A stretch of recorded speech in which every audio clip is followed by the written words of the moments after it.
Masters ఈరోజు మనం చెప్పుకోబోయే కథ 'దురాస దుఃఖానికి చీటు'.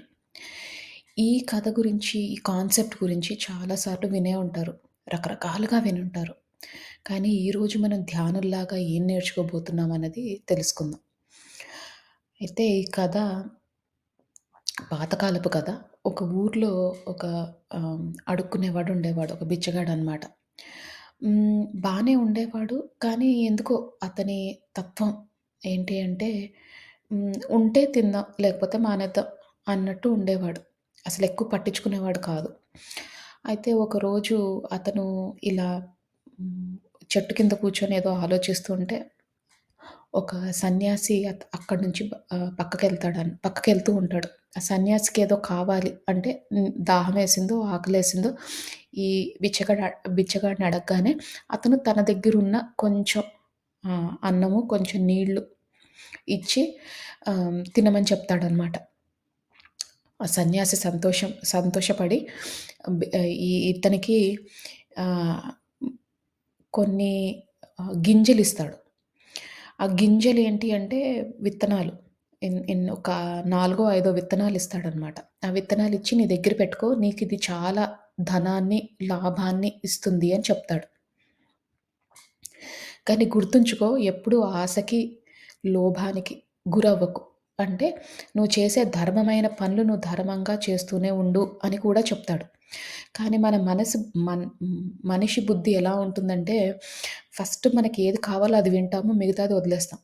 సో, ఇతను గూడా ధనాన్ని, లాభాన్ని ఇస్తుందనే వరకే విన్నాడు గానీ, దాని తర్వాత అదంత పట్టించుకోలేదు. ఏదో చెప్పాడులే నీతులు అంతే అనుకున్నాడు గానీ, దాన్ని ఎక్కువగా సీరియస్‌గా తీసుకోలేదు.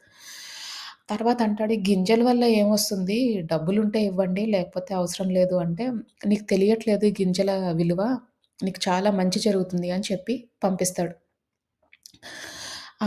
అడుక్కునేవాడు ప్రతిరోజు ఒక్కొక్క గ్రామానికి అలా నడుచుకుంటూ వెళ్తాడు. అతనికంటూ ఒక ఇల్లు అవి ఏమీ లేవు కదా! అయితే ఎక్కువ ఆశపడే అతను కూడా కాదు. నార్మల్‌గా ఉండేవాడు. అంటే మామూలుగా ఉంటే తింటాను, లేకపోతే లేదు అని. అయితే ఒక ఊర్లోకెళ్ళంగానే ఆహ్, ఎందుకో తెలీదు ఒక ఇంట్లో నుంచి ఒక ఆవిడ బయటకొచ్చి ఆహ్, వాళ్ళ ఇతన్ని పలకరించి, "నాయనా మా అరుగు మీద కూర్చో, నీకు భోజనం పెడతాను. చూడ్డానికి చాలా అలసిపోయినట్టున్నావు. ఏమి తినుండవు" అని చెప్పి లోపలికెళ్ళి భోజనం తీసుకురాడానికి వెళ్తుంది. వాళ్ళ భర్త ఆవిడ భర్త బయటకొచ్చి ఇతనితో మాట్లాడతాడు. "ఏమయ్యా ఏంటి ఇలా ఉన్నావు? ఏమైనా అయిందా?" ఇలా అంటే ఆహ్, "ఎ ఏమీ లేదు. నేనిలా" కథ చెప్తాడన్నమాట. ఇలా ఎళ్తుంటే ఒక ఈయన కనిపిచ్చాడు. సన్యాసి కనిపిచ్చాడు. నాకు విత్తనాలిచ్చాడు. అవేంటో కూడా నాకు తెలీదు. ఏదో అనుకున్నానులే అని. అంటే ఒక కథ. ఏదో కథ కదా! ఏదో ఎంటర్‌టైన్‌మెంట్. ఆ రోజుల్లో ఫేస్‌బుక్‌లు, ఇన్‌స్టాగ్రామ్‌లు, పోస్ట్‌లు, మెసేజ్‌లు లేవు గాబట్టి ఇలా ఒకళ్ళకొకళ్ళు మాట్లాడుకునేవారు. అయితే వినంగానే ఆయన "ఓహ్! అవునా? సరే నువ్వు అలసిపోయినట్టున్నావు. మా వరండా మీద పడుకో" అని చెప్పి చక్కగా భోజనం పెట్టి పడుకుంటాడు. పడుకోమంటాడు. కాసేపు విశ్రాంతి తీసుకొని మళ్ళీ బయలుదేరుదు గానిలే అంటాడు. అనంగానే అతను అనుకుంటాడు ఎప్పుడు కూడా నాకు ఆహ్, ఎవ్వరూ పిలిచి భోజనం పెట్టలేదు. ఎప్పుడూ అడుక్కునేవాడిలాగే చూసారు. ఎప్పుడూ చిరాగ్గా చీదరబడుతూనే చూసారు గానీ ఎవ్వరూ నాకింత పెట్టలేదు. ఈరోజు నాకు భోజనం దొరికింది. అంటే ఆ విత్తనాల వల్లేనేమో అని అతనికి మనసులో అనిపిస్తదనమాట. అనిపించంగానే పడుకుంటాడు. పడుకోంగానే అతని ఈ షర్టులో నుంచి జేబులో నుంచి విత్తనాలు కింద పడిపోతాయి. ఆహ్, ఐదో, ఆరో విత్తనాలిచ్చాడు కదా! అవి కింద పడిపోతాయి. కింద పడిపోంగానే ఇతని దగ్గర ఎవరింట్లో అయితే ఉంటాడో అతని దగ్గర ఒక కోడుంది. ఆ కోడి ఆహ్, ఇటు ఇటు తిరుగుతూ విత్తనాలుంటే కోడికేం తెలుసు అవి పవర్‌ఫుల్ విత్తనాలు, అవి చాలా అరుదైన విత్తనాలని దానికేం తెలుసు. అదేదో ఉంటుంటే ఇటు వచ్చి ఇతని చొక్కా దగ్గర కింద పడిపోతే ఆ కోడొచ్చి తింటుందనమాట. తినంగానే ఇతను సడెన్‌గా లేసి చూసేటప్పటికి ఆ కోడి విత్తనాలు తినేసింది. తినేయంగానే ఇతను చూస్తాడు ఆ కోడి విత్తనాలు తినడము, లాస్ట్ విత్తనం కూడా నోట్లో పెట్టుకొని తినడం చూస్తాడు. బొయ్యో బొయ్యోమని ఏడుస్తాడు. లబ్బో దిబ్బో కొట్టుకోంగానే ఇద్దరు ఆవిడ, ఆయన వస్తారనమాట. ఏమైంది అంటే, "మీకిప్పుడే గదా చెప్పాను కదా! ఆ విత్తనాల వల్ల నాకివాళ భోజనం దొరికిందని. ఆ విత్తనాలు చాలా పవర్‌ఫుల్ అని చెప్పా గదా! మీ కోడి తినేసింది ఆ విత్తనాలని." ఒకటే ఏడుపు. ఇంక ఏడుపు ఆగదతనికి. నాకు అదృష్టం ఉందని అనుకున్నాను. ఇన్ని రోజుల తర్వాత అదృష్టం వచ్చిందనుకున్నాను. అదృష్టం కూడా లేదు. మీ కోడి వల్లే అని మొదలుపెట్టంగానే వీళ్ళు భయపడతారు. అమ్మో! ఇతనేదో ఇదే ఇబ్బంది పెట్టేలాగున్నాడు అనేసి ఏమంటాడంటే సరే మా కోడి తింటుందన్నావుగా, ఆ కోడిలో విత్తనాలున్నాయి. ఇప్పుడు ఆ విత్తనాలు నేను ఎట్ట తీసేది బయటికి? ఆ కోడిని నువ్వు తీసుకెళ్ళిపో. మాకొద్దు. నువ్వు తీసుకొనెళ్ళు. నీకు ఆ విత్తనాలు నీ దగ్గరే ఉన్నట్టు నువ్వు భావిస్తావు. అంటే ఆయన చెప్పాడు గదా! విత్తనాలు నీ దగ్గరుంచుకో అని. కోడికి ఎంతో కొంత భోజనం పెట్టు. అది అది బ్రతుకుతుంది. ఆ విత్తనాలు గూడా కోడితో పాటు నీ దగ్గరే ఉన్నట్టుంటాయని చెప్పంగానే, సరేలే కోడి దొరికింది గదా! అని కోడి తీసుకొనెళ్తాడు. మళ్ళీ అలానే ఎళ్లి ఈ ఈ ఒక ఊరు నుంచి ఒక ఊరికి వెళ్ళేటప్పటికి మళ్ళీ రాత్రయింది. ఇంకో ఊరికెళ్తాడు. ఇంకో ఊరెళ్ళంగానే ఆ ఊర్లో ఇలానే కథ చెప్తాడనమాట. ఇదంతా జరిగిన కథంతా చెప్తాడు. అందరికీ ఇంట్రెస్టింగ్‌గా ఉంటది ఆ కథ. ఒక ఫ్యామిలీ అంటారు, మా ఇంటికి రండి, మా ఇంట్లో భోంచేయండి, భోంచేసి పడుకోండి అనంటారు. ఎందుకంటే కథ వినాలని అప్పుడు రోజుల్లో మరి ఒకళ్ళనొకళ్ళు తెలుసుకోవడమే గదా! పలకరించుకోవడమే గదా! సో, కథ వింటారు. కథ వినగానే వాళ్ళు కూడా ఇట్లా భోజనం పెట్టి అతన్ని పడుకోమంటారు. ఆ కోడిని గూడా అక్కడ పక్కనే కింద ఆ వరండా కింద కట్టేసుంచుతారు. అయితే వాళ్ళింట్లో ఒక ఆవుంది. ఆ ఆవుని వాళ్ళు దేవతతో సమానంగా పూజిస్తారు. ఎవరింట్లో అయితే పడుకున్నాడో అతను. ఆ ఆవునెప్పుడు కట్టేయరనమాట. ఆ ఆవుని కట్టేయకుండా వాళ్ళు అమ్మవారు అదే దైవంతో సమానంగా పూజిస్తారు కాబట్టి ఆ ఆవు ఎటు కావాలంటే అటు తిరుగుతుంది ఆ వరండా దగ్గర. సడెన్‌గా ఏమైంది, ఈ కోడి ఆ ఆవు కాలు కిందకొచ్చి పడింది. పడంగానే ఆ కోడి చచ్చిపోయింది. ఆవు చంపాలనుకోలేదు. అదేదో కాలు తగిలి దాని కిందకొచ్చి అది పడిపోయింది, చనిపోయింది. ఇతను చూస్తాడు. చూడంగానే మీకంతా కథ చెప్పాను కదా! మీకు ఆల్రెడీ అంతా చెప్పాను. దీనివల్ల నాకు అదృష్టం ఉందన్నారు. మీరు పిలిచి నాకు భోజనం పెట్టారు. అలాంటిది నాకెప్పుడు ఎవరు ఇట్లా భోజనాలు పెట్టలేదు. ఈ ఈ విత్తనాలొచ్చిన తర్వాతే నాకు భోజనాలు దొరుకుతున్నాయి. మంచిగ తింటున్నాను. హ్మ్. మీ వల్ల మీ మీ ఆవు వల్ల చనిపోయిందని మళ్ళీ లబోదిబోమని ఏడుస్తుంటే వాళ్ళేం జేస్తారు, అమ్మో! ఇదేదో పెద్ద గొడవయ్యేలాగుంది అనేసి ఆవును తీసుకుపోమంటారు. ఆవును తీసుకుపోమనంగానే ఇతను సరే ఆవొచ్చింది కదా! అని ఆవును తీసుకొనెళ్తాడు. ఆవుని ఆవు దగ్గర పెట్టుకుందాం అని అనుకుంటాడు. దగ్గర పెట్టుకొని ఆవునే పూజిద్దాము అని అనుకుంటాడు. ఇక ఎళ్తాడు ఇట్లానే ఇంకో ఊరికెళ్తాడు. ఇంకో ఊర్లో ఈ కథంతా చెప్తాడు. కోడి, ఆవు అన్ని కథంతా చెప్తాడు. విత్తనాలు అన్నీ చెప్పంగానే అందరూ ఇంట్రెస్టింగ్‌గా వింటారు. అరే! భలే ఉంది. ఏదో థ్రిల్లర్ సినిమా ఏదో కథ విన్నట్టు ఏమైంది? నెక్స్ట్ ఏమైంది? ఏమైంది? మిస్టరీ అన్నట్టుగా వింటుంటారు. అట్లానే ఒకళ్ళింట్లో ఎక్కడైతే వసతి చేస్తాడో వరండాలో వాళ్ళకొక గుర్రం ఉంది. ఆ గుర్రం ఏం జేసింది ఆహ్, ఆహ్, ఆహ్, ఇలానే ఆయన ఆవుని పక్కన పెట్టుకొని పడుకున్నాడు వరండాలో. ఆవు పక్కనుంది. ఆ గుర్రానికి అదే ఒక్కొక్కసారి ఇవి అడవి గుర్రాలుంటాయి గదా! వాటికి కొంచెం తెలివి ఒక్కొక్కసారి వాటికి ఆహ్, తిక్కగా అయిపోతాయి. అయి ఏం జేస్తాయి అదెళ్ళి ఆహ్, ఆహ్, ఆవుని ఆవుతో ఘర్షణ పడి ఆవుని చంపేస్తదనమాట ఆ గుర్రం. మళ్ళీ మొదలెడతాడు. నాకు మీ కథంతా చెప్పాను. నాకు ముగ్గురు భోజనం ఇచ్చారు. ఇప్పటిదాకా ఎప్పుడు నాకిట్లా అవ్వలేదు. మీ వల్లే నా ఆవు చనిపోయింది. ఆవు దేవుడితో సమానం అనుకోని వాళ్ళు భయపడి వాళ్ళు గుర్రాన్నిచ్చేస్తారు. అమ్మో! మనకెందుకులే అనేసి. ఆ గుర్రాన్ని తీసుకొని బయలుదేరుతారు. ఇక ముందొకప్పుడు ఎంతుంటే అంత లభించింది అని ఉండేవాడు. అదే చెప్తాడు గూడా ఆ సన్యాసికి. నేనెంతుంటే అంత తింటాను. ఎక్కువ ఆశించలేదు దేని గురించి కూడా అని నాకున్న దాంట్లో మీకు పెడతాను అని సన్యాసికి పెట్టాడు. ఒక్కసారి ఎప్పుడైతే ఇవన్నీ ఆశ వచ్చిందో అంటే కోడొచ్చిందో, కోడి నుంచి ఆవొచ్చింది. ఆవు నుంచి గుర్రమొచ్చింది. అంటే ఆశ పెరుగుతూ ఉంది. నేను గోల చేస్తే నాకు కావాల్సింది నాకు దొరుకుతుంది అనే స్టేజ్‌కొచ్చేసాడు. ఇప్పుడు ఇది కథంతా చెప్తున్నాడు. అందరూ ఇంట్రెస్టింగ్‌గా వింటున్నారు. ఇప్పుడు నేను గోల చేయంగానే నాకొచ్చేస్తాయి. నాకు కావాల్సింది నాకొచ్చేస్తాయి అని ఆయన ఆల్రెడీ డిసైడ్ అయిపోయాడు. ఇక అదే ప్లాన్‌తో ఇప్పుడు ముందులాగా జెన్యూన్‌గా వెళ్ళట్లేదు. ప్లాన్‌తో వెళ్తున్నాడు ఎక్కడికెళ్ళినా. మోసం చేద్దామనే ఉద్దేశంతో ఆశ ఎక్కువైపోయి, మోసం చేద్దామనే ఉద్దేశంతోనే వెళ్తున్నాడు. ఇట్లా చేస్తే నాకొస్తది అని. అదో బిజినెస్ చేద్దాము, మోసం చేద్దాము అన్నట్టు. ఇక ఇంకో ఊరికెళ్తాడు. ఇంకో ఊరికెళ్ళంగానే ఇట్లానే పుటుకులమ్మ ఉంటారు కదా! హోటల్స్‌లాగా పాతకాలపు కథ కాబట్టి అక్కడ ఏం చేస్తాడు గుర్రాన్ని పెడతాడు. గుర్రాన్ని పెట్టంగానే ఈ హోటల్‌లో ఏదైతే ఉంటాడో పుటుకులమ్మకి ఒక ఒక అమ్మాయి ఉంటది. చాలా అందంగా ఉంటది. చూడంగానే మోజుపడతాడు. ఆ అమ్మాయిని పెళ్లి చేసుకుందాం అనుకుంటాడు. ఎట్లా చేసుకునేది? ఈ బిచ్చగాడికిచ్చి ఎవరు చేస్తారు పెళ్లి? చెయ్యరు గదా! అయితే హ్మ్. ప్లానేస్తాడు ఆ రోజు రాత్రి. ఏం జేస్తాడు, ఆ గుర్రానికి అన్నం పెట్టమని చెప్తాడు. పెట్టంగానే వాళ్ళు వచ్చి పెడతారు. ఈయనేం జేస్తాడు, అన్నం పెట్టిన తర్వాత అన్నంలో కొంచెం ఏదో కలిపేస్తాడు. విషం లాంటిది కలిపేస్తాడు. ఆ గుర్రాన్ని ఇతనే చంపేస్తాడు. చంపేసి మర్నాడు అందరికీ కథ చెప్తూ ఉన్నాడు గదా! వీళ్ళకి కూడా కథ చెప్పాడు. ప్లాన్డ్‌గానే కథ చెప్పాడు. నాకింత మంచి జరిగింది. నాకు గుర్రం దొరికింది. గుర్రమే నాకంతా అని అంతా కథ చెప్పాడు. వాళ్ళు గూడా అందరూ నమ్మారు. ఇంట్రెస్టింగ్‌గా ఉంది. ప్రతి ఊరు నుంచి వచ్చాడు. చూస్తున్నారు గదా! గుర్రాన్ని. ఓహో! అయితే ఇది నిజమే కదా! అనుకుంటారు. అందరూ పడుకున్నారు. పొద్దున్న లేవంగానే మళ్ళీ మొదలెట్టాడు ఏడుపు. నా గుర్రం చనిపోయింది. మీరే అన్నంలో ఏదో కలిపేసి నా గుర్రాన్ని చంపేశారు అని ఏడుపు మొదలెడతాడు. ఏడుపు మొదలెత్తగానే ఆవిడ పుటకులమ్మ భయపడిపోద్ది. ఏంటి ఇట్లా చేస్తున్నాడు అని. అంటాడు, "నువ్వు నాకు 200 వరహాలివ్వాలి గోల్డ్. ఎందుకంటే నేను ఈ గుర్రాన్ని అమ్ముకుంటే నాకు 200 గోల్డ్ కాయిన్స్ ఒస్తాయి. వరహాలొస్తాయి. నువ్వు నాకు 200 వరహాలివ్వాలి. లేదంటే మీ అమ్మాయినిచ్చి పెళ్లి చెయి" అంటాడు. ఈమెకి అర్థం కాదు. 200 వరహాలు ఎక్కడి నుంచి తెస్తది? ఈమె పూటకూళ్ళమ్మ ఏదో ఆ రోజుకి తింటారు, ఆ రోజుకుంటారు అంతే. ఎవరైనా యాత్రికులు ఇట్లా వస్తున్నప్పుడు తింటారు అంతే. కానీ ఈమె దగ్గర ఎక్కడుంటాయి 200 వరహాలు? ఇంకో ఆప్షన్ ఏంటి? కూతుర్ని ఇచ్చి పెళ్లి చేయమన్నాడు. తనకిష్టమైన తన కూతుర్ని బిచ్చగాడికిచ్చి ఎట్లా పెళ్లి చేస్తది? తను మనసు ఒప్పదనమాట. కానీ బాధపడుతుంటది, ఏడుస్తుంటది. ఆయన ఒకటే అంటాడు, "లేదు నా నా అదృష్టాన్ని మీరు కొట్టేశారు. మీరు సుఖంగా ఉండలేరు. మీ అమ్మాయినిచ్చి పెళ్లి చేయండి. నేను మంచిగా చూసుకుంటాను మీ అమ్మాయిని. నేను శ్రద్ధగా పని చేస్తాను. అన్నీ చేస్తాను" అని చెప్తాడు. అయితే సరే రేపు పొద్దున్న నేను నీకిస్తాను మా అమ్మాయిని.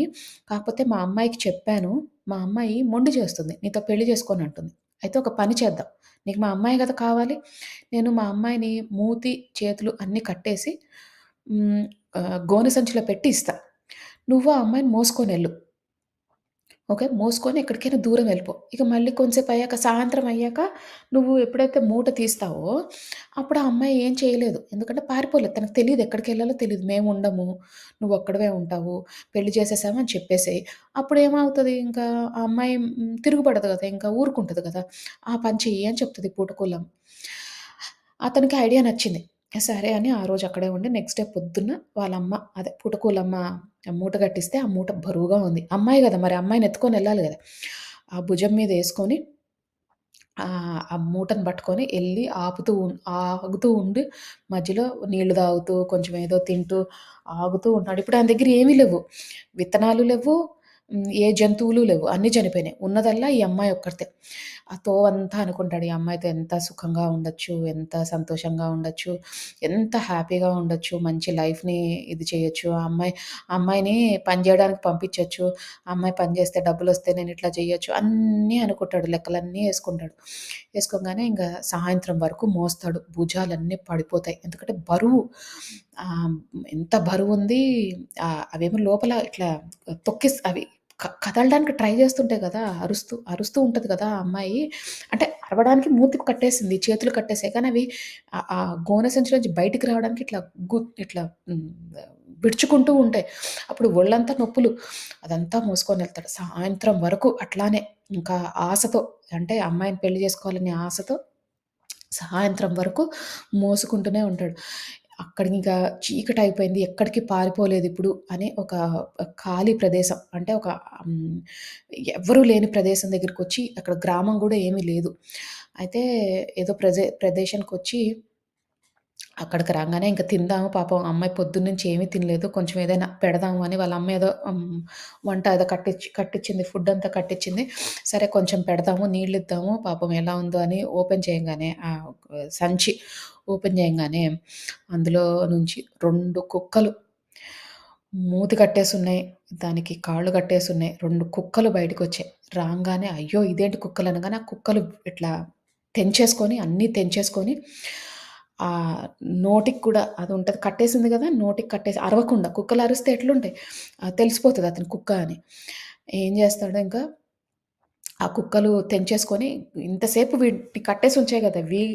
ఈయనే కట్టేసాడనుకోని అవి నోటికన్నీ తెంచేసుకొని ఆయన మొత్తం ఒళ్ళు, చేతులు, ముక్కు, నోరు, మొహం అన్నీ కొరికేస్తాయి అవి కోపంతోటి. కొరికేసి ఆడ బాగా హ్మ్, హ్మ్, దీనమైన స్థితిలో ఉండి కింద పడిపోతాడు. కింద పడిపోయి ఆ కుక్కలు ఎళ్ళిపోతాయి.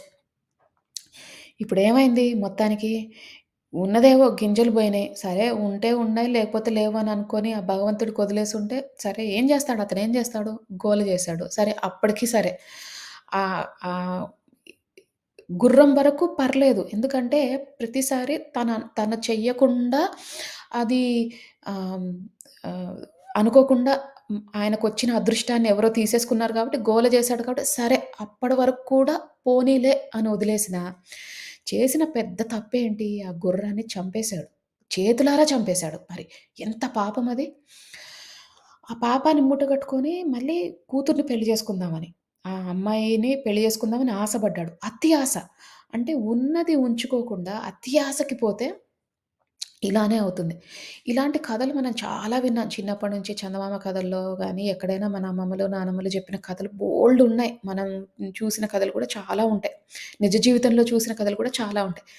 కానీ మనమేం చేస్తామంటే తెలియకుండా ఆ లోబిలో పడిపోతామనమాట. అంటే ఇప్పుడు కథ విన్నప్పుడు మనకి క్లియర్‌గానే ఉంటది. అరే! ఇంత ఆశపడ్డాడు వీడికి కావాల్సిన శాస్తే జరిగింది అని. కానీ మనమేం చేస్తున్నాం ఇవన్నీ గుర్తుండవు మనకి. కథలు ఇవన్నీ గుర్తుండవు ఆ టైంలో. ఒక ఎవరో వచ్చి చెప్తారు మనకి, "ఇదిగో నేను ఇన్వెస్ట్ చేశాను. రూ. 100 పెట్టాను. అది 10,000 అయ్యింది. రూ. 100 10,000 అయ్యింది. ఫస్ట్ మంత్‌లో, సెకండ్ మంత్‌లో 10,00,000 అయ్యింది. నేను ఇట్లా ₹1,00,00,000 సంపాదించాను" అని చెప్పంగానే మనకి తెలియని ఆశ ఒకటొస్తుంది. అతను సంపాదించినప్పుడు మనం ఎందుకు సంపాదించలేము అని. అయితే ఒకవేళ మనకి ఏం జేస్తున్నాడు అనే ఒక పరిశోధన చేస్తే అంటే ఏమి బిజినెస్ చేస్తున్నాడు తెలుసుకుందామని మనం ఎప్పుడైతే తెలుసుకోవడానికి ప్రయత్నిస్తామో, ఒకవేళ అది అధర్మ మార్గంలో ఉందనుకోండి, కొంచెం మనసు పీకుతది. ఈ పనులు మనం చెయ్యాలా? తప్పు గదు అని అనిపిస్తది. ఎక్కడో మనసులో ఏదో చెప్తది మనకి బాధ. మనకి ఇట్లా చేయకూడదు అని. అయినా ఏమంటారు, అబ్బా! ఇన్ని డబ్బులు ఎక్కడి నుంచొస్తాయని ఒక్కొక్కసారి తెలియకుండానే అధర్మ మార్గంలో వెళ్ళిపోదాం అనుకుంటాం. ఏముందిలే అనేసి. కానీ అది వేరే వాళ్ళని ఎంత ఇబ్బంది పడుతుందో అని మనం చూడలేం. అలానే అలానే ఒక్కొక్కసారి ఏంటంటే మోహంలో పడిపోతాం. అధర్మ మార్గం లేదనుకోండి, అది వినడానికి ఆ కాన్సెప్ట్ ఏదో పిచ్చిగా ఉండుంటది. ఆ ఇన్వెస్ట్‌మెంట్ మనం ఇట్లా పెడదాము, వాళ్ళకి రూ. 10 వడ్డీకిద్దాము, వాడు రూ. 10 మనకి తిరిగిచ్చేస్తాడు, లేకపోతే ఇది చేస్తాడు, అది చేస్తాడని ఏవో చెప్పారనుకోండి ఒక మాట. అలాంటి వాటికి అది అది too good to be true. అంటే అది నిజమేనా అని అనుకుంటాం. అసలు ఇది రియల్లీ ఇట్లా అవుతదా? ఇట్లా చేస్తారా? అని అనుకుంటాం. అయినా కూడా మోహంలో పడి ఇచ్చేస్తాం. ఇచ్చేసిన తర్వాత ఏమవుద్ది? లబోదిబోమని ఏడుస్తాం. ఉన్నది పోతది, అసలు కూడా పోతది. పోనీ వడ్డీ రాలేదు ఎలాగో, అసలు కూడా పోతది. సో, ఒక్కోసారి మనము చూసుకోవాలి. రూపాయికి రూపాయి సంపాదిస్తున్నామంటే అది ఓకే. బిజినెస్ అనుకోవచ్చు. ఎప్పుడైతే రూపాయికి 10,000 సంపాదించాలని అనుకుంటామో, ఆ డబ్బు మన దగ్గర ఎప్పటికీ ఉండదు.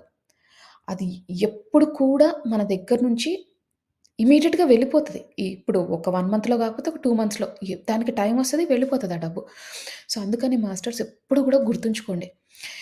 మనము బిజినెస్ చేసినా, ఏది చేసినా ధర్మ మార్గంలో చేయాలి. రూపాయికి రూపాయి వచ్చేటట్టు చూసుకోండి లాభం.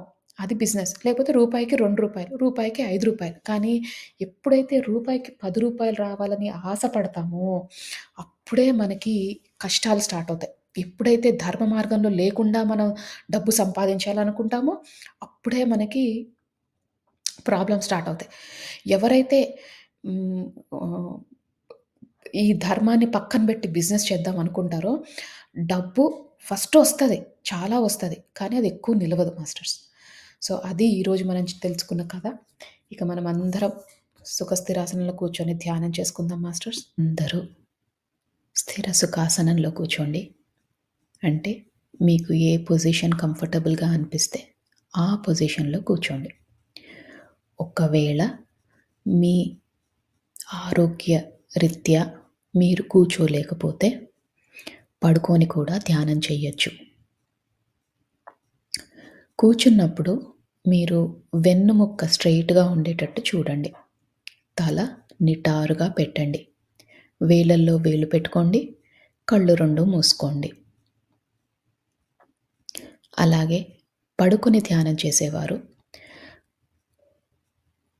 కాళ్ళు మీద కాళ్ళు పెట్టుకొని వేలల్లో వేలు పెట్టుకొని కళ్ళు 2 మూసుకోండి.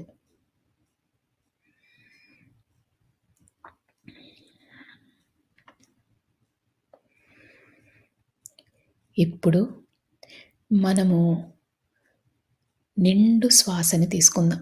అంటే శ్వాస ఎంత నిండుగా ఉండాలంటే, మనం శ్వాస లోపలికి పీల్చుకుంటున్నప్పుడు, ఈ విశ్వంలోని సమస్త కాస్మిక్ ఎనర్జీ అంతా కూడా మీ శరీరంలోకి వెళ్తున్నట్టు భావించండి.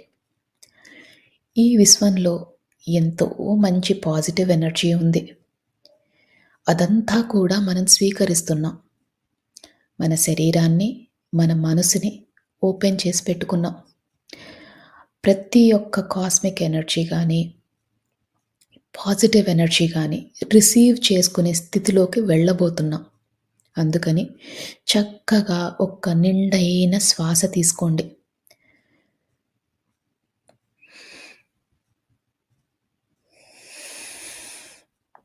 ఆ శ్వాసని వదిలేసేటప్పుడు మనలోని సరికాని ఆలోచనలు, చికాకులు, టెన్షన్లు ఏవైనా ఉంటే అవన్నీ తొలగించుకునే ప్రయత్నం చేయండి.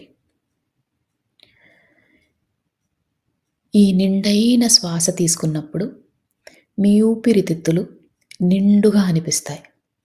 అలాగే ఆ శ్వాసని వదిలేసేటప్పుడు చాలా తేలికైపోతాయి. దీన్ని గమనించండి. ఇలానే ఒక 5 సార్లు నిండైన శ్వాస తీసుకొని వదిలేసే ప్రయత్నం చేయండి.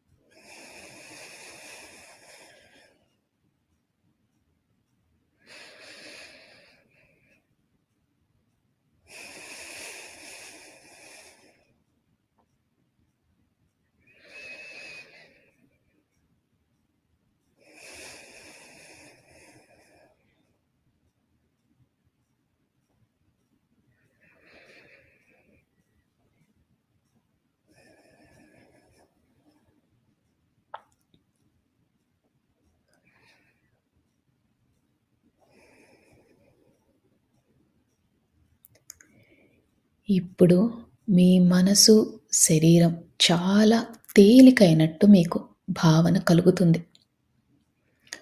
మనమిప్పుడు శరీరంలో ప్రతి భాగాన్ని రిలాక్స్ చేసుకునే ప్రయత్నం చేద్దాం.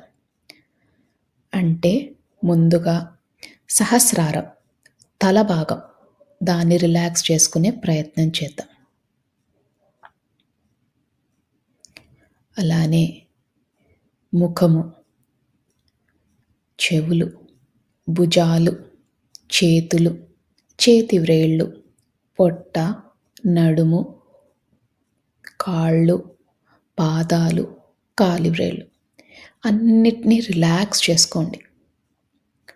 రిలాక్స్ చేయడం అంటే మీరు కంఫర్టబుల్ పొజిషన్లో కూర్చున్నట్టు, అలానే తేలిగ్గా అయినట్టు మీకు అనిపిస్తే మీ శరీరం రిలాక్స్ అవుతున్నట్టు.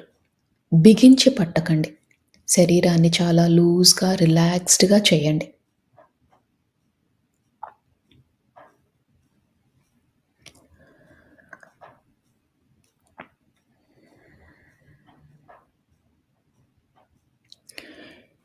ఇప్పుడు మీ శరీరం అంతా రిలాక్స్ అయింది.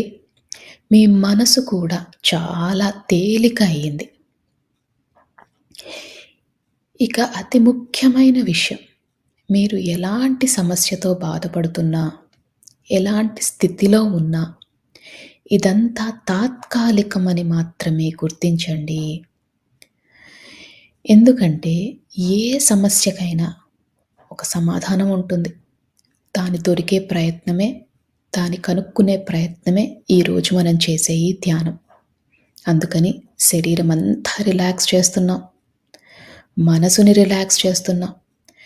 ఎలాంటి పరిస్థితులైనా కూడా ఒక అరగంట పాటు మనం అది పక్కన పెడుతున్నాం. అంటే దాన్ని మర్చిపోయే ప్రయత్నం చేస్తున్నాం. మరి ఇది మర్చిపోవాలంటే మనకి ఆ భగవంతుని శక్తి కావాలి. మీ ఇష్టదైవమైన ఎవరైనా మీ ఇష్టదైవం ఉంటే, ఆ ఇష్టదైవాన్ని మనస్ఫూర్తిగా నమస్క నమస్కరించుకోండి. అలానే ఒకవేళ మీకు ఇష్టదైవం లేకపోయినా, భగవంతుడి పైన నమ్మకం లేకపోయినా, ఈ విశ్వంలోని ఉన్న కాస్మిక్ ఎనర్జీ, ఆ పాజిటివ్ ఎనర్జీ ఏదైతే మనల్ని నడిపిస్తుందో, దాన్ని నమస్కరించుకొని, కృతజ్ఞతలు తెలియజేసుకొని, మనతో పాటు ధ్యానం చేయడానికి ఆహ్వానించండి. మీ ఇష్టదైవాన్నైనా, ఈ పాజిటివ్ ఎనర్జీనైనా మనతో పాటు ధ్యానం చేసే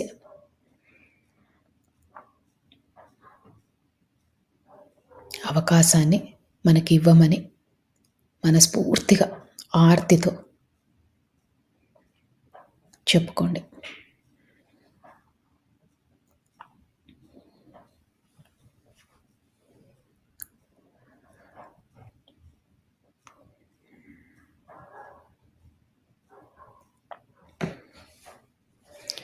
మీ శరీరం అంతా తేలికైపోయింది. మీ మనసు కూడా చాలా తేలిగ్గా ఉంది. ఇక మనం ధ్యాన లోతుల్లోకి వెళ్దాం.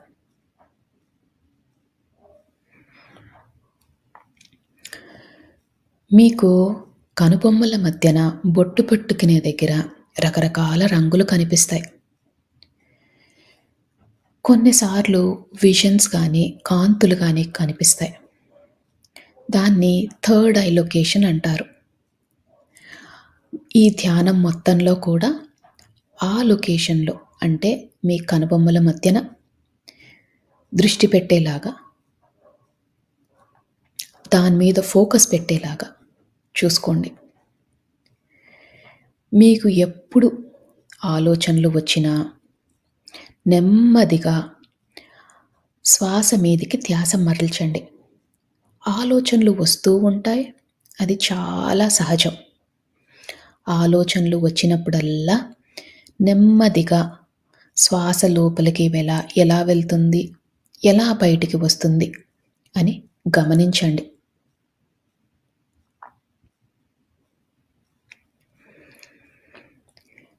ఆలోచనలతో పోట్లాడొద్దు. నెమ్మదిగా శ్వాస మీదికి ధ్యాస మరల్చండి.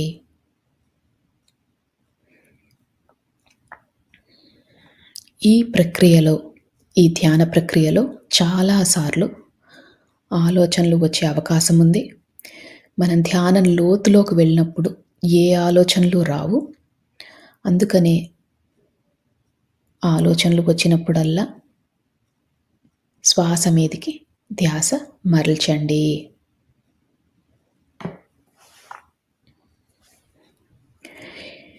మనం ధ్యాన లోతుల్లోకి వెళ్ళబోతున్నాము. ఇక ఒక్క 3 సార్లు మళ్ళీ మంచి నిండైన శ్వాస తీసుకొని వదిలేయండి. శ్వాస తీసుకుంటున్నప్పుడు మీతో పాటు ఉన్న భగవంతుని శక్తి కూడా మీ దగ్గరికి వస్తున్నట్టు, అలానే ఈ విశ్వంలోని కాస్మిక్ ఎనర్జీ శక్తి అంతా కూడా మీ శరీరంలోకి వెళ్తున్నట్టు భావించండి. ఈసారి ఆ శక్తి రెండింతలయ్యింది. ఎంతో అద్భుతమైన ఈ శక్తిని మనం స్వీకరిస్తున్నాం. అందుకని శ్వాస లోపలికి వెళ్ళేటప్పుడు చక్కగా నిండుగా మీ ఊపిరితిత్తులన్నీ కూడా నిండుగా అయ్యేటట్టు భావించి ఆ శ్వాసని తీసుకొని మళ్ళీ వదిలేయండి. ఇలా 3 సార్లు చెయ్యండి.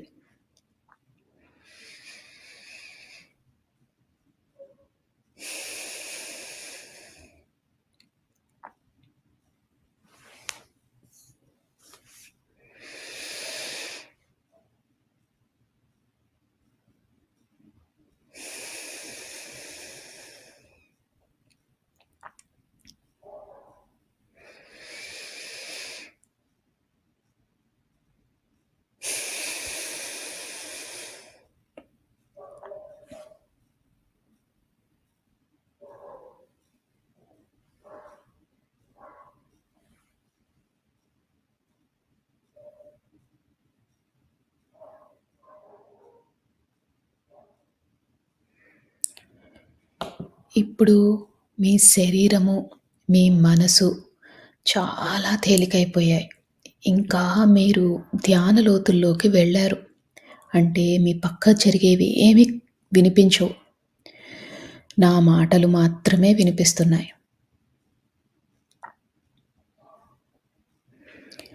ఆ కనుబొమ్మల మధ్యన ఉన్న ఆ ప్రదేశాన్ని అంటే థర్డ్ ఐ లొకేషన్‌ని బాగా ఫోకస్‌లో పెట్టండి. ఒక్కోసారి మీకు ఆ థర్డ్ ఐ లొకేషన్‌లో కొంచెం భారంగా అనిపించినా, నొప్పిగా అనిపించినా అది చాలా సహజం.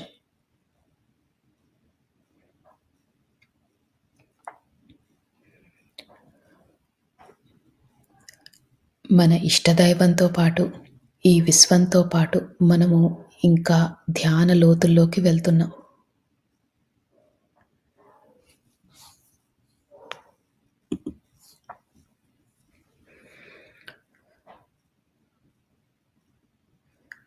ఈ ధ్యాన లోతుల్లోకి వెళ్ళేటప్పుడు మీరు గమనించాల్సిన విషయం, మీ శరీరమంతా చాలా తేలికైపోయింది. మీకు ఎలాంటి ఇబ్బందులు లేవు. మీరు చాలా ధ్యాన స్థితికి వెళ్ళబోతున్నారు. ఈ విశ్వం మనకు సహకరిస్తుంది. మనము అద్భుతమైన స్థితికి వెళ్ళబోతున్నాం.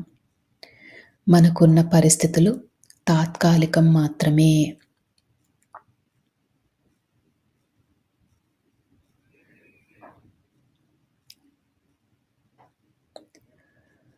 మనము ఈ జీవితానికి, ఈ విశ్వానికి, మన ప్రయాణానికి, ఈ జీవన ప్రయాణానికి కృతజ్ఞతలు తెలియజేసుకోవాలి. ఎందుకంటే ఎంతో అదృష్టం ఉంటే మనం ఈ ధ్యాన మార్గంలోకి వచ్చాము. జ్ఞానాన్ని తెలుసుకుంటున్నాము. అందుకని మనము మనస్ఫూర్తిగా ఒకసారి కృతజ్ఞతలు కూడా తెలియజేసుకుందాం.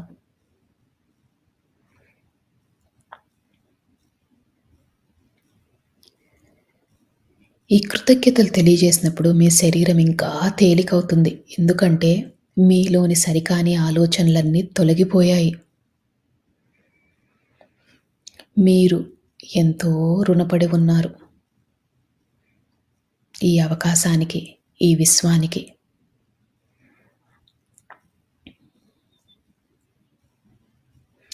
మనసుని బాగా తేలిక చేసుకోండి. అదే స్థితిలో ఉండండి.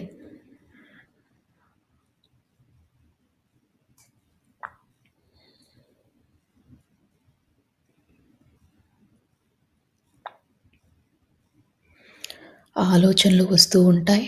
ఆలోచనలు వచ్చినప్పుడల్లా కూడా నెమ్మదిగా శ్వాస మీదికి ధ్యాస మరల్చండి.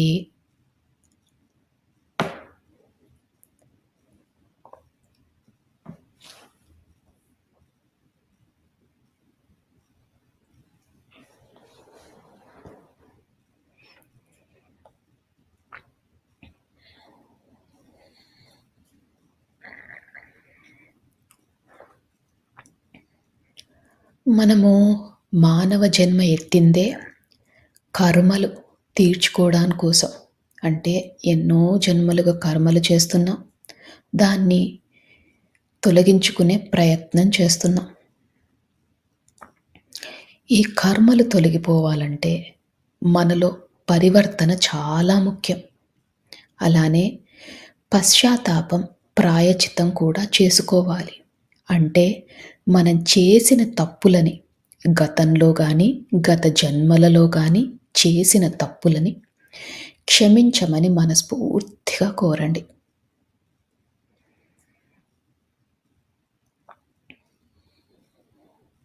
అలానే పరివర్తనలో ఉంటాము అని సహాయం కావాల్సిన వాళ్ళకి సహాయం చేస్తామని మనస్ఫూర్తిగా సంకల్పం చేసుకోండి.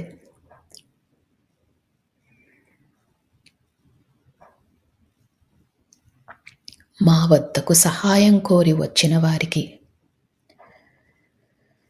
తప్పకుండా మాకు ఉన్నంతలో తోచినంత తప్పకుండా సహాయం చేస్తాము.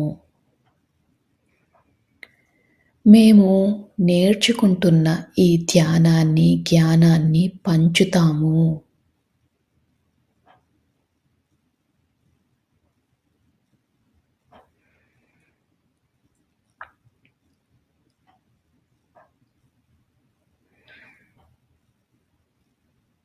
ప్రతి జీవాత్మకు కూడా మా వల్లే సుఖంగా బ్రతికే హక్కు ఉందని తెలుసుకున్నాము.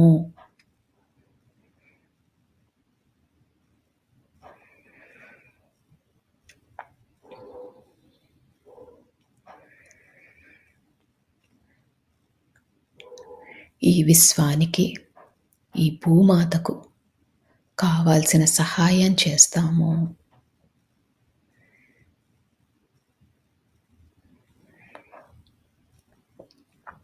ఈ సంకల్పాలు మనం చెప్పుకున్నప్పుడు మీ శరీరం ఇంకా తేలికవుతుంది.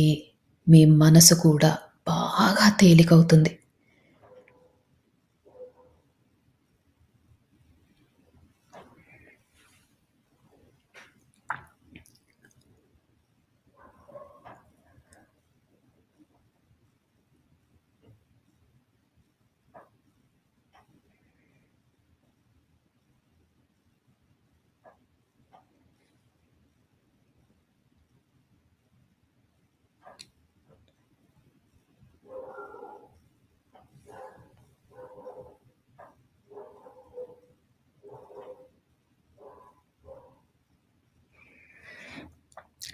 ఈ సంకల్పం చెప్పుకున్నప్పుడు మీ శరీరం చాలా తేలికైంది. ఇంకా లోతులోకి వెళ్ళే ప్రయత్నం చేయండి.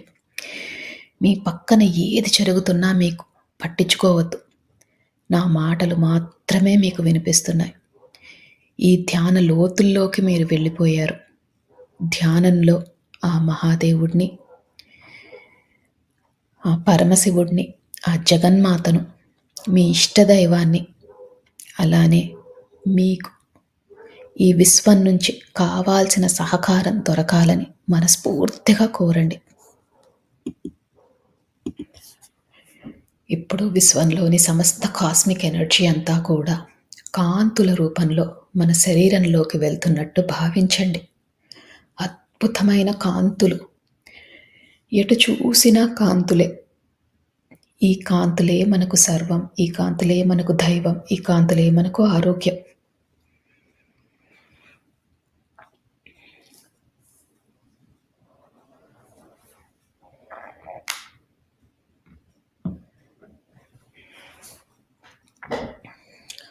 ఈ అద్భుతమైన కాంతుల వల్ల మన శరీరం చాలా ఆరోగ్యంగా ఉంటున్నట్టు భావించండి. అలానే ఈ ధ్యానం చేసినందువల్ల మనలోని సరికాని ఆలోచనలు అన్నీ తొలగిపోతున్నట్టు భావించండి.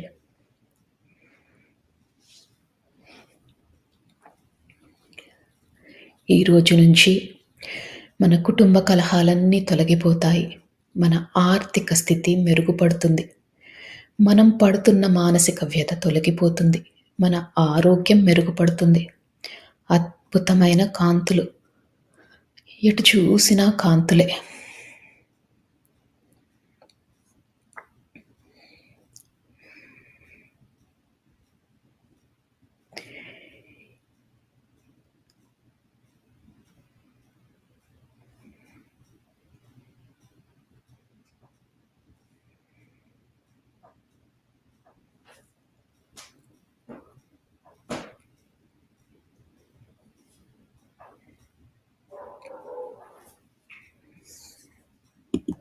ఇంకా ఇంకా ధ్యాన లోతుల్లోకి వెళ్తున్నారు. అద్భుతమైన స్థితి, శరీరము, మనసు అన్నీ తేలికైపోయాయి.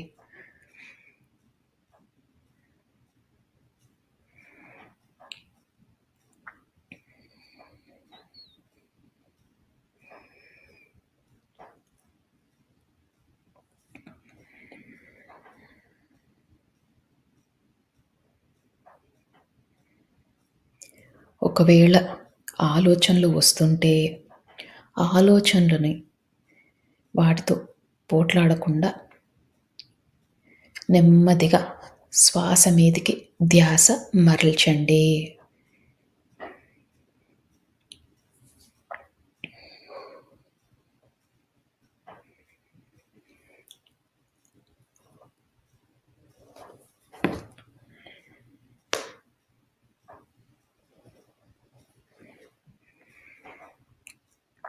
ఇంకా, ఇంకా ధ్యాన లోతుల్లోకి వెళ్తున్నారు.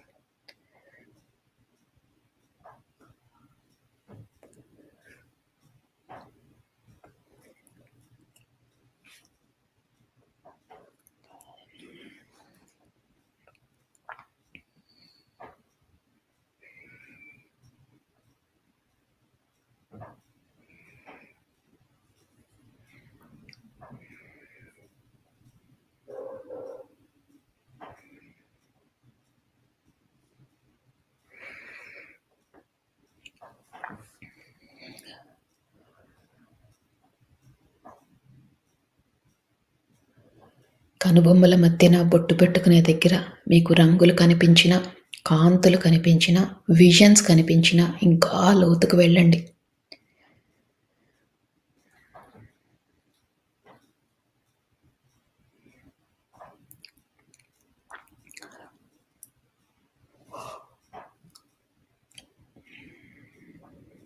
అద్భుతమైన ధ్యాన స్థితిలో ఉన్నారు. సంకల్పాలు చెప్పుకున్నాం. పశ్చాత్తాపంలో ఉంటామని, ప్రాయశ్చిత్తం చేసుకుంటామని, పరివర్తనలో ఉంటామని మనము విశ్వానికి మాట ఇచ్చాం.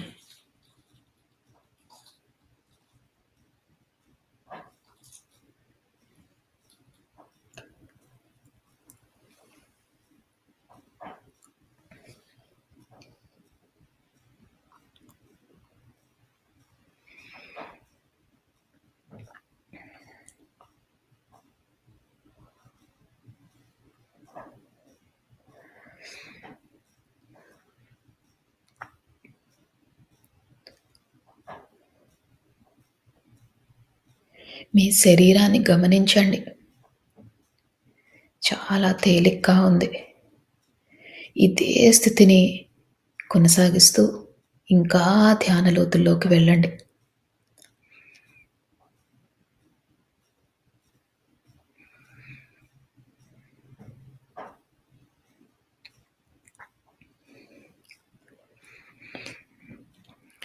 ఇప్పుడు మీరు ఈ జన్మలో ఎవరినైనా మీరు బాధ పెట్టి ఉంటే మనస్ఫూర్తిగా వాళ్ళకి క్షమాపణలు తెలియజేసుకోండి. అజ్ఞానంతో, అహంకారంతో వాళ్ళని బాధ పెట్టాము అని మనస్ఫూర్తిగా వాళ్ళని క్షమించమని కోరండి.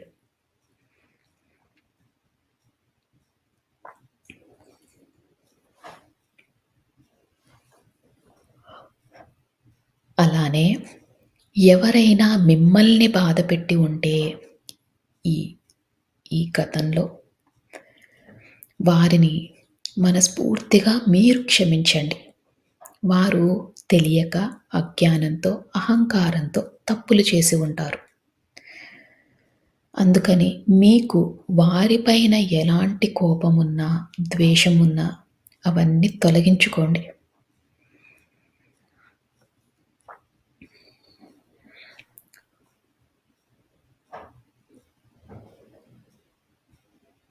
ఇలా చేసినప్పుడు మన మనసు శూన్యమవుతుంది. మనసు శూన్యమైనప్పుడే ఈ విశ్వంతో అనుసంధానం అవ్వగలం. మీ ఇష్ట దైవంతో అనుసంధానం అవ్వగలం. అందుకనే ఎవరిపైనైనా కోపం గాని, ద్వేషం గాని ఉంటే అవన్నీ తొలగించుకోండి. శూన్య స్థితికి చేరుకోండి.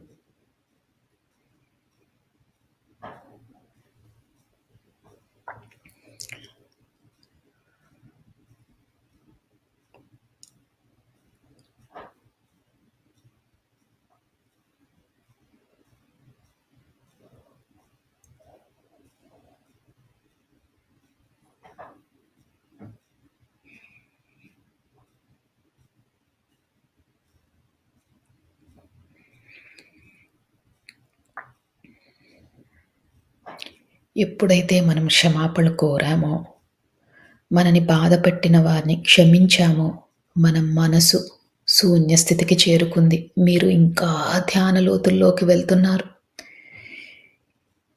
ఆ విశ్వంతో అనుసంధానం అవుతున్నారు.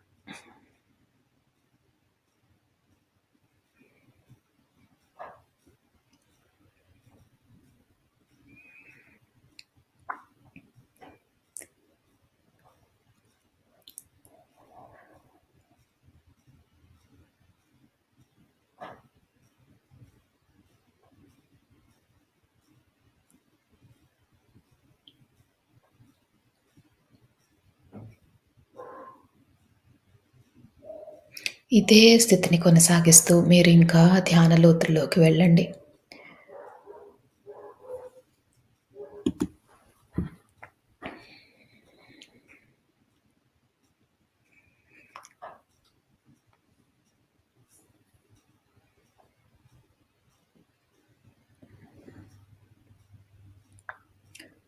అద్భుతమైన ధ్యాన స్థితిలో ఉన్నారు. ఇదే స్థితిని కొనసాగిస్తూ మీరు ఇదే స్థితిలో ఉండొచ్చు. ఒకవేళ ఈ స్థితి నుంచి బయటికి రావాలనుకుంటే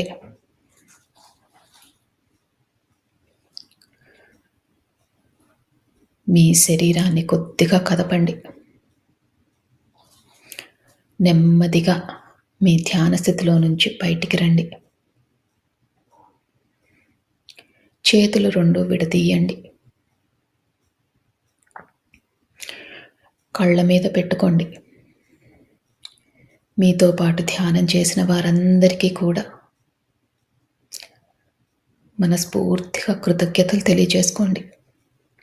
ఈ విశ్వానికి కృతజ్ఞతలు తెలియజేసుకోండి. మీ ఇష్టదైవానికి కృతజ్ఞతలు తెలియజేసుకోండి. మీ మాస్టర్స్‌కి కృతజ్ఞతలు తెలియజేసుకోండి. ఇంత మంచి జీవితాన్ని ధ్యానం చేసుకునే అవకాశాన్ని ఇచ్చినందుకు మనస్ఫూర్తిగా ధన్యవాదాలు తెలియజేసుకుంటూ, అలానే తెలియక చేసిన తప్పులేవైనా ఉంటే క్షమించమని కోరుతూ, మీరు ధ్యాన లోతుల్లో నుంచి బయటికి రావచ్చు.